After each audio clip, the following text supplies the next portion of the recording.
Good morning, friends. I'm Professor D.N. Reddy, Vice Chancellor of JNT University, Hyderabad. I'm sorry I barged into this session because I'm supposed to come in Educators Enclave next session because I had some urgent meeting. I requested the organizers and they told me at least come for 10 minutes here. That's why I barged into this session. I'm not making any presentation because of the lack of time. Sri Biswal is the Principal Secretary of Higher Education, Government of Andhra Pradesh, chairing of this session. Other distinguished panelists, invitees, Professor Rajshekhar Pillai is the Vice Chancellor of IGNO is here. Other distinguished members, participants, ladies and gentlemen. At the outset, I would like to compliment the organizers for organizing this particular eINDIA ICT event, great event in Hyderabad. Particularly, quality of higher education and technical education enhancing in this country, use of ICT is versatile is required. So today we are talking about digital learning. So we are talking about knowledge-based economy. Knowledge-based economy is the important thing required for development of the nation. Okay. So today's student is digitally mobile. So teachers should be also ICT savvy. It should be there. Otherwise, student cannot move digitally. So today, not necessarily a student should come to the classroom. Even sitting at home, he can learn. That's the possible because of technology-enabled learning. So world order is today knowledge economy. So in the digital learning philosophy, what we require is the physical infrastructure and also ICT infrastructure. These two are the essential factors which we need to focus in this country. Because this vast country, we have a lot of higher education, is only 12% high. Youngsters are coming to higher education. So we need to, only small extent like IITs and IIITs, IGNO and some universities only, they're using ICT for teaching learning enhancement. But we need to go a long way, particularly imparting education, quality education to the student. So use the ICT, particularly for teaching learning is very important. So normally quality of higher education, anyway defined is based on the infrastructure, teaching learning practices, high qualified faculty, and also enhancing the skills which are important. In our country, unfortunately, the skill base is only 12%. Whereas if we take a country like Korea, they have 86% skills are there. So we need to go a long way. Large human resource base is there, but skills are lacking in our country where we require to. So what is actually we're talking about IT? It's a marriage between computers and electronics led to the invention of IT. IT is nothing but to store the data, retrieve the data, manipulate the data, communicate with the data. That's what the information technology. Internet technology is the greatest technology. How you make use of for teaching learning practice is very important for all of us. I think earlier speaker, they have given different applications in medical and other areas, how one should orient it towards the enhancing the learning capability. So somebody said it's the teacher has to learn more than the student. It is true in this digital era because we're talking about student-centric learning, teacher-centric learning, but nowadays focus is on the learning-centric environment. The learning is very important. Teacher has to learn, student has to learn, then only the skills will be enhanced. When you're teaching learning in most of the universities, what you are doing is the LCD and PowerPoint-based presentations. Even that is also very limited, not much used in many universities and colleges. So web-based teaching methodology. Have a connectivity to the web and also take the case studies, example from various applications, then we require to teach in the classroom. Similarly, multimedia approach. Multimedia approach is normally popular in schools because the visuals and also audio, that will have a eye-catching. Even for technical education, we require you want to demonstrate for aerospace engineering or automobile engineering or for mechanical engineering. Multimedia approach, it will be better for working model, we can show them in the classroom. Similarly, graphic packages, graphic pattern, visuals. Similarly, medical diagnosis he has shown because heart beating, all that is possible to show we have a visuals are there, graphic packages, high resolution, video is required. Similarly, models and charts we use normally. So e-learning is the one new technology which is worldwide used, but India had to take off to limited extent technology-enabled learning, particularly talking about TEL.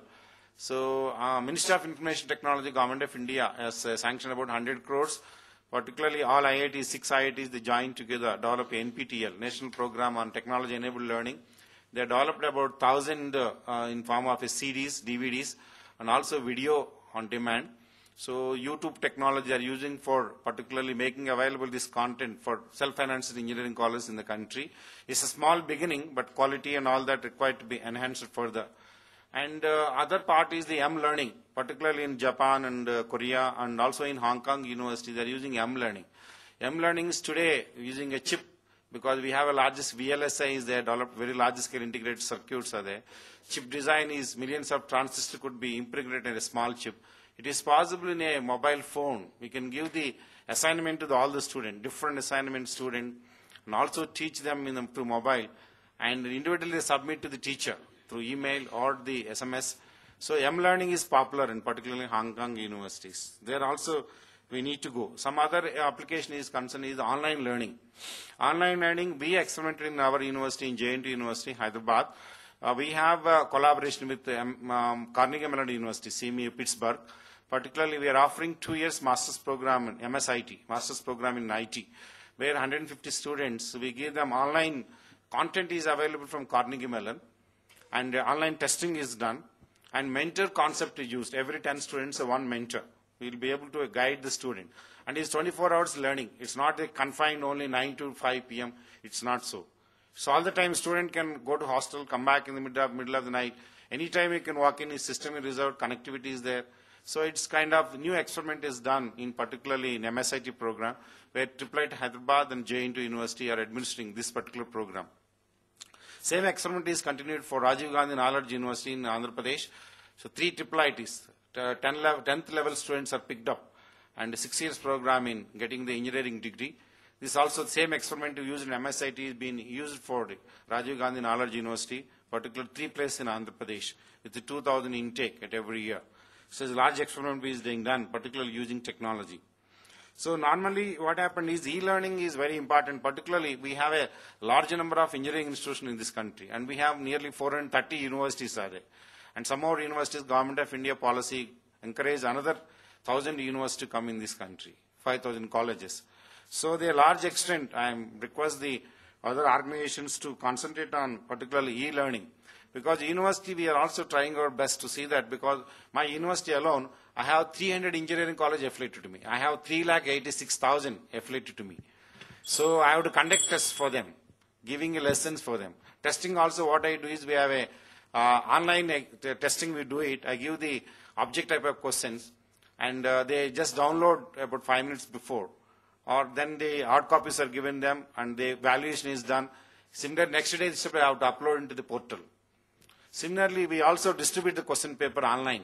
So 4 sets of question paper, electronic EDEP system called, electronic distribution of exam papers. So we just give half an hour before password. Because otherwise what happened is, earlier we used to put on the web 3 days before. The students are so smart, they're breaking the password and they access the question papers and they're available in the market 1 day before exam. So we have higher bandwidth is required because all the colleges are accessing so many question papers, just putting 1 hour before, and even the encryption is there, public key, private key, but still they're breaking security, all the features. This is a challenge for technology. Technology also useful at the same time, mischief also can be done. So we have tried to standardize this, particularly conducting examination. E-learning is the mode is one. In fact, we are looking for some help from different organizations. We have set up a Center for E-learning Solutions in our JNT University, particularly these 386,000 students, we want to make available the content for them. The MIT has done it, open source courseware is available from MIT. But India, any university has to come out with this. IGNOU some experimentation has done for PG diploma, other program. But versatilely, many universities in the country, we are not able to do. The content should be made available to self-financed institutions because low quality students will be there, faculty shortage is there, because they have other electrical power problems will be there. Even they don't have bandwidth, they don't have internet connectivity. In this endeavor, we want to enhance the skills, improve the quality of technical education. That means it is challenging for all of us. All of us has to do something for this country where the quality of education. One way you are saying that our enrollment is only 12%, we want to enhance to 25%. Simply expanding also no use quantity. Quality is also required, skill is required. So today, NASSCOM report says that only 23% students are employable. Even Andhra Pradesh, it's only 15% employable. We have nearly 250,000 students we take in engineering courses. Imagine, 25% in the country. from Andhra Pradesh. So particularly virtual classroom is one mode we require to concentrate. Other is the virtual laboratory. I have seen in Sweden, recently I visited Breaking Institute of Technology, Sweden. They have experimented with remote labs. Lab equipment in this room, so or anybody in the country, they can log into the experimentation, they can have virtual lab, they connect the lab. Otherwise, what happened, a huge amount of money invested every college in setting up the equipment. Embedded system kit is there, a VLSI is there, or engineering or aerospace. So everywhere, a lot of money is wasted. Suppose your equipment is set up, one lab is established, anybody can log on, virtual lab. I have seen in Sweden it is working well. In fact, we also request them to help our university. Many other organizations also could come forward setting up remote labs. I can go aggressively for 300 colleges in a 6 department every college. That means it will be more than about 180 labs. So required. It's a challenging, stupendous class. So money is not a problem. Technology availability is a problem. So connectivity problems are there. Most of the time you don't get internet. When I want to talk to, I just close in 1 minute. And most of the time we experimented at now, we are paperless. We don't write any letters to the principals or to all colleges. We only put in a portal. They have to access and reply either marks or valuation or schedule, everything. We are trying to do our best, but still we have to go a long way because indiscipline in this country, we have to put them in track. So that is more important. So presently technology-enabled learning is concerned. NPTEL, IIT, they have developed I told you, in a DVD and a video format. CDEEP in IIT Mumbai, Center for the Distance Education Program, they have done some experimentation. So in MSIT we have done, and MIT, they have put an open source software. This National Mission on Education through ICT, Ministry of Information Technology, coming out with a 1,000 crores project. And experimental basis, their National Knowledge Network, about 100 nodes, 50 to 100 nodes they want to do in 11th plan period. And ultimately in this country, we want to connect all the colleges, all the universities, a very ambitious project in 10 years' time. About 5,000 nodes will be connected. Sharing of information, resources will be made available. And even though we have a national knowledge network using NICNet, ERNet, and also UG's Infonet is there. Infonet, Infonet is there. Similarly, this basically concept is electronic digital broadband network connectivity. Ultimately, present system is concerned, our university also in the first phase where 500 to 1,000 nodes will be added. Sharing of and also video conference facility, interactive mode, collaborative learning. I'm sure that country is going ahead, but still a lot of teething troubles are there. But technology-wise, in fact, many vendors come to me every day, at least 2, 3, particularly in the e-learning. I tell them, you show me one lesson in a particular topic, your chosen area. You demonstrate. If it is high quality resolution, their money is not a problem. I can spend even 20, 30 crores. But vendors, they disappear. Even after 2, 3 months, again, a small demo, they bring it, which is not quality. Everybody talking about learning managed system, LMS. Everybody is pioneer. Everybody expert in LMS. But real developing content is important. Because our student required, because lack of faculty, high resolution content is available, they can able to absorb better. So it's challenging for all of us. I'm not blaming you, not blaming my university. All of us have to join in one family, see that how our country progress in this endeavor.